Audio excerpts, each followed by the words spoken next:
I know how much structure means to you, especially when your entire professional life is built on precision and architectural stability. You've spent years managing the flow of data, ensuring that every firewall, every node, and every connection serves a specific purpose. You don't tolerate leakage in your code, and you certainly don't tolerate it in your personal life. So, when Dylan, the man who claimed to be your anchor, texted me at 2:14 p.m., my reaction wasn't the panic he expected. He thought I'd be hysterical, that I'd be weeping over the phone about Savannah, about the car, about the loss of my workstation. He expected the emotional girlfriend. Instead, I sat in my office, the hum of the servers providing the only rhythm I needed. I didn't scream. I didn't ask why. I simply replied, "No problem. I'll handle it." I opened my hardware tracking dashboard. The signal from my workstation was blinking, a steady, rhythmic pulse of blue light against the map. It wasn't in a parking lot. It wasn't in a trunk. It was anchored inside a luxury high-rise in the Domain District. I've been the silent investor in Dylan's life for 3 years. I've subsidized his upward mobility, while he quietly chipped away at my boundaries, normalizing his careless nature until it became a weapon. He treats betrayal like a glitch in the system, something to be rebooted, ignored, or blamed on a third-party factor. He doesn't understand that I don't debug people. I just terminate the process. I watched the dot on my screen. Savannah. His broke ex-girlfriend. The one he swore he hadn't spoken to in years. The one who supposedly borrowed my machine. Dylan didn't know that my workstation isn't just a computer. It's a node in a decentralized security grid I built to protect my own architectural work.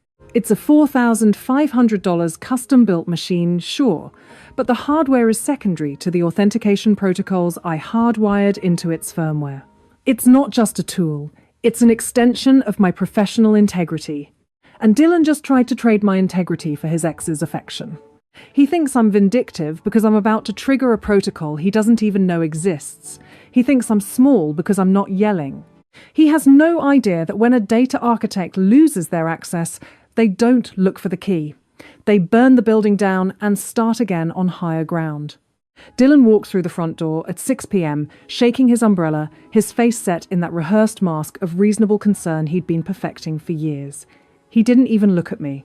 He headed straight for the kitchen, opening the fridge with the casual entitlement of a man who thought his life was still perfectly in sync. "We need to talk about Savannah," he said, his voice flat. "I know you're upset about the laptop, but you're being incredibly vindictive. It was an accident. People lose things, Brianna. It happens. You can't just be this cold about a mistake." I didn't move from my chair. I didn't even turn my head. I let his words hang in the air, the gaslighting, the soft-pedaled minimizing, the way he tried to recast my boundaries as a character flaw. "I didn't scream, Dylan," I said, my voice quiet, almost bored. "I didn't break anything. I didn't even raise my voice. I just tracked the hardware." He froze, his hand mid-air as he reached for a bottle of water. "Tracked it? What are you talking about?" "The workstation," I continued, finally standing up. I moved toward him, not with anger, but with the measured pace of an architect walking through a site inspection. It didn't just get lost. It was pinging from a luxury high-rise in the Domain for 3 hours. And then it moved to a pawn shop on 5th. Savannah didn't lose it, Dylan. She fenced it. His face paled, then flushed a defensive, ugly shade of red. "You're making things up. She's struggling, Brianna. She's drowning in debt. And you're acting like she's a criminal for a moment of... A moment of what? Theft." I cut him off. This was the narcissistic injury in real time, the moment his savior narrative collided with the hard reality of my data. He didn't care about the truth. He cared that I had stripped him of the moral high ground. He needed to be the hero helping a damsel, even if that damsel was a thief, and even if his heroism was paid for with my equipment. "You're unbelievable," he spat, his voice rising now, his calm cracking under the weight of his own fragility. "This is why you're always alone, Brianna. Everything is a transaction to you. Everything is a risk assessment. You don't know how to be a human being." I looked at him, really looked at him. I saw the desperate, shrinking man behind the tech executive suit. He was so terrified of being the villain in his own story that he was willing to burn mine to the ground to keep his secret. "I'm not a risk assessment, Dylan," I said, my voice icy. "I'm the person who just filed a commercial theft report with a corporate fraud investigator. And unlike you, I don't operate on emotions. I operate on evidence." He laughed, a sharp, panicked sound. "The police won't touch this. It's a relationship dispute. They'll laugh you out of the station." "You're right," I agreed. "They might. But a corporate fraud investigator? They don't laugh. They just audit." I turned my back on him. The silence in the room wasn't empty. It was heavy with the sound of his ego beginning to fracture. I didn't blink. I let the silence stretch until it was heavy enough to crush his bravado.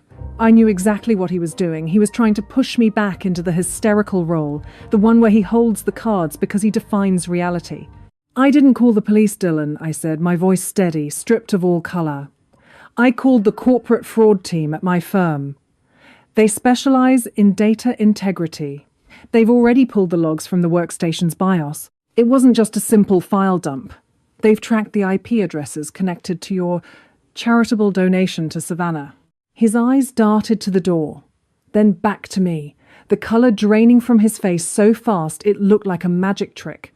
You involved the firm? Brianna, that's insane. "That's commercial property. I just gave it to her to use. I didn't think—" "You didn't think," I agreed, walking past him to my desk. I pulled out a printed report, the one Alison, my contact in corporate fraud, had messaged over 20 minutes ago. "That's the core issue, isn't it? You don't think. You just pivot. You're a tech sales executive who treated my property like a company perk you could distribute to your friends."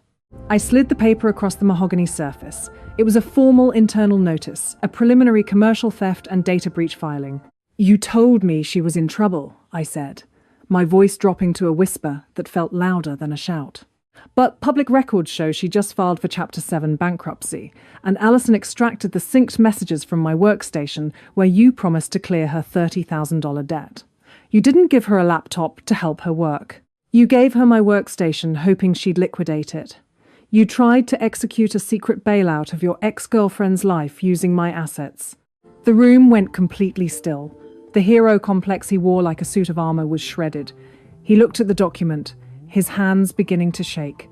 This wasn't a relationship argument anymore. This was an audit, and he was the liability.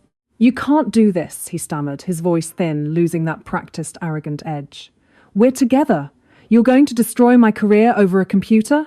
"I'm not destroying your career, Dylan," I said, opening my laptop to start the terminal sequence. "You did that the moment you signed your name to a theft report. I'm just providing the documentation."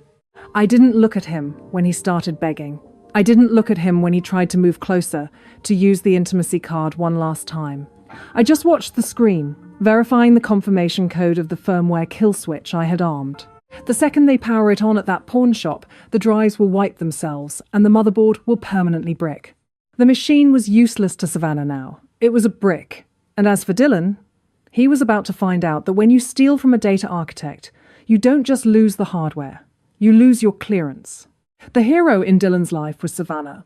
My existence, however, was merely a logistical convenience he had mistaken for a permanent fixture.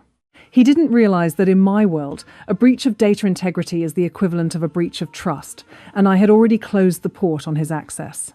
"I already have the logs, Dylan," I said, not even looking up from my monitor. "The corporate fraud investigator, Alison, doesn't care about your relationship dispute.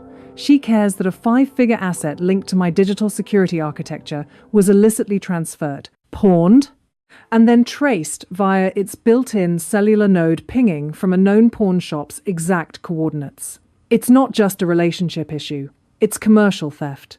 He looked at me as if I was speaking a foreign language, his eyes wide, his breathing shallow. The hero was realizing the building was burning, but he was still trying to find the exit through the gift shop. "I'll get it back. I'll go to the shop right now. I'll pay them whatever." "You won't," I said, finally standing. My voice was a scalpel, precise and cold. "The property is already flagged as evidence. You go there, you interfere with an investigation. And by the way, I've already forwarded the logs of your text messages, the ones where you coordinated with her, to our corporate legal team. They are submitting the formal grand larceny report to the police at 8 a.m. tomorrow." The air in the loft, which had felt like our home, now felt like a sterile, high-security server room. I was dismantling the architecture of our 3-year relationship with the same detachment I used to scrub corrupted files. "You did all of this today?" he whispered, his voice trembling. "For a laptop?" "For the principle, Dylan. And for the logic." I walked over to the closet, pulled out his suitcase, and dropped it at his feet. It was a rhythmic, final thud. "You thought you were bailing out your past with my future. You used my property as a hedge against her debt. That's not a mistake. That's a calculated audit of how much you think I'm worth. And I've completed my assessment." I turned the monitor toward him, displaying the final, locked screen of the commercial theft report. "You have 20 minutes to vacate. I've already notified the building security to revoke your guest pass. My apartment, my lease." He stared at me, his mouth opening, but no sound came out. He was finally, painfully, silent, the chaotic noise of his ego replaced by the sudden, heavy weight of a total system failure.